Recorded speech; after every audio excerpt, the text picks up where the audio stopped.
TV நேயர்களுக்கு வணக்கம். தினம் ஒரு சத்திய வேத வசனம். இன்று நாம் தியானிக்க இருக்கிற வசனம் சங்கீதம் 146 அதிகாரம் 2, 3 வசனங்களை தியானிப்போம்.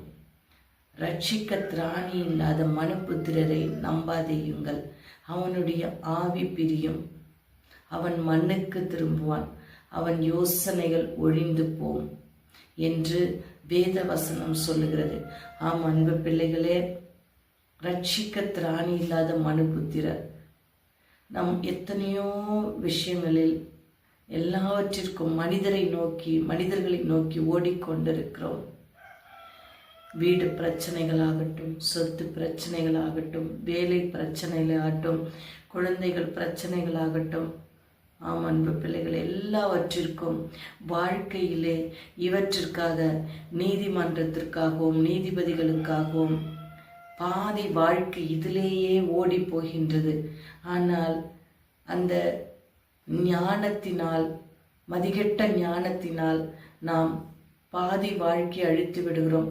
அந்த பாதி வாழ்க்கை ஓடுவதற்குள் மற்றவர்களுக்கு, நம்மளுக்கு நீதி அளிப்பவர்களுக்கு எத்தனையோ பாதிப்புகள் ஏற்படுகின்றன.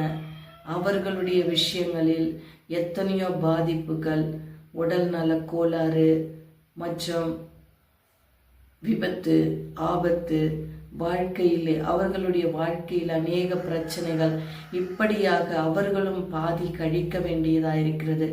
ஆகவே தேவ பிள்ளைகளே, வசனம் சொல்லுகிறது, ரட்சிக்க திராணி இல்லாத மனுபுத்திரரை நம்பாதீர்கள். அதே போல நம்முடைய வாழ்க்கையிலே நாம் சம்பாதிக்கும் பணம் எல்லாம் அவர்களுக்கு சென்றடையத்தக்கதாகவும், நமக்கு நாமே வாழ தெரியாத திக்கற்றவர்களாக மாறி எல்லாவற்றையும் இழந்து கடைசியாக அந்த தீர்ப்பு நம் பாதத்தில் நமக்கு வராதபடிக்கு அது அமையுது என்றால் அது நமக்கு நாமே வைத்து கொள்ளும் தீங்காய் இருக்கிறது. அதே போல அவன் யோசனைகள், திடீரென்று ஒரு மரணம் ஏற்பட்டால் மனிதர்களுக்கு அவன் யோசனைகள் எல்லாம் அழிந்து போகும் என்று வேத வாக்கியம் சொல்லுகிறது.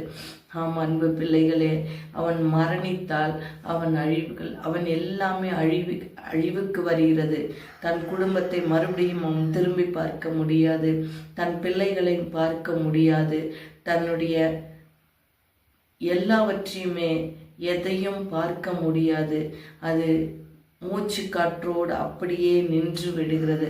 ஆகையால் அவன் மறுபடியும் உயிர்த்தெழுதல் அடைய முடியாது, நிச்சயமாக முடியாது என்று வேத வசனம் சொல்லுகிறது.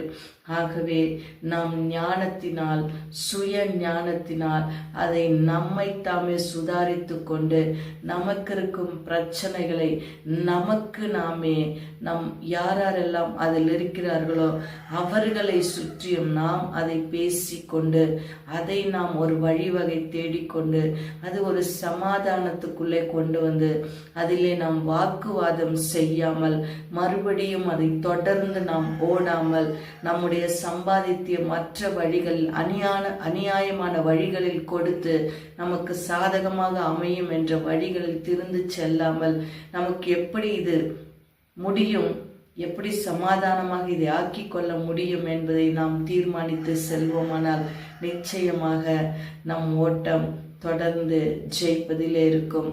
வேதாகமத்தை தியானிப்போம். இந்த வசனத்தை தியானித்து நமக்குள்ளே இருக்கும் பிரச்சனைகளை நாம் தீர்மானிக்க முயல்வோம். என் அன்பான உயிர் டிவி நேயர்களுக்கு வணக்கம்.